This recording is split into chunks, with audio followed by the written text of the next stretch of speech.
is I found out automotive to be much fast operating than FMCG itself. Yeah, 100%. Because the SKUs, for example, FMCG are very standard. Yeah. But in automotive, every customer is a case study. Every customer has a story behind it. Yeah. Right? It's like an evolution of how we are going about it. I mean, so that's why we have to be very operationally savvy and you have to be operationally agile because you cannot just apply a plain vanilla formula to every customer. Absolutely. And I think you and I have been exploring the customer centricity portfolio along in terms of how do we create great customer experiences for customers that is so unique and so different to what any other manufacturer is doing. Or what is your plan in terms of creating such customer centricity? What thoughts do you have out there? Oh, absolutely. I want to pick your brain on that. Oh, no, sure. So thanks for asking. I think, as we said, customers are moving away from the badge.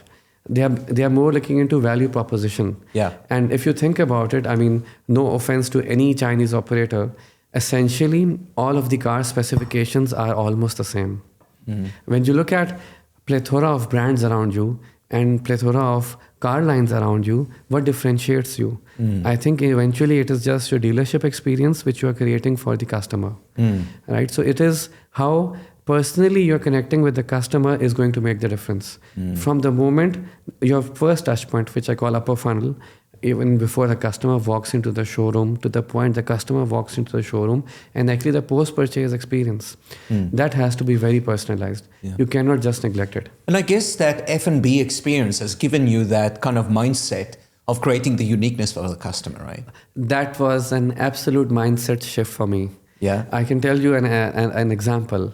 As I said, I had never drank a coffee in my life, and my owner at that time said, Muneeb, that the coffee of this store is different from the other one. And I said, I was a finance guy, by the way, but I was always inquisitive, as I said, the story behind the numbers. Yeah. So I visited both the stores and it actually was different.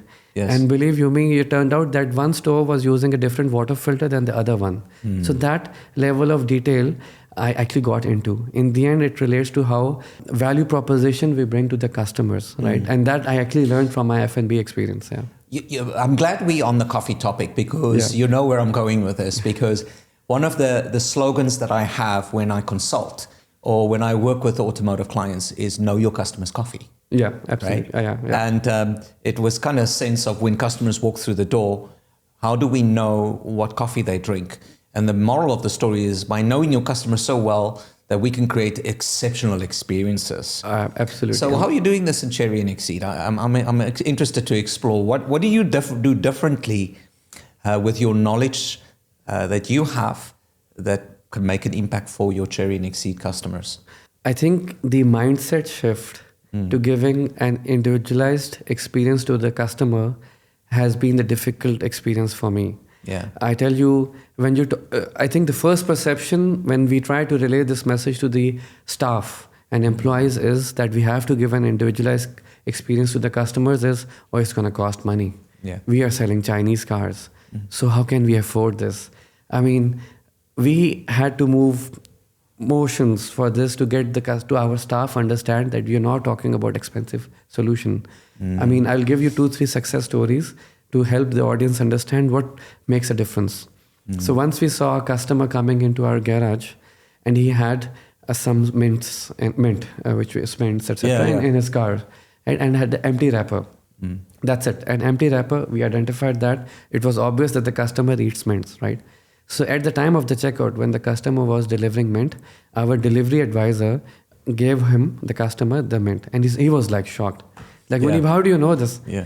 And we were like, no, mister, we saw it in your car and we think you may be interested in chewing it while you are driving, so we just refilled it. Yeah. That is customer experience, right? And it's just that fine touch point that makes such a difference, Muneeb. Absolutely. Yeah. It wasn't about having an exceptional, expensive birthday party for the customer. No, it was just one small mint which made a difference for the customer experience.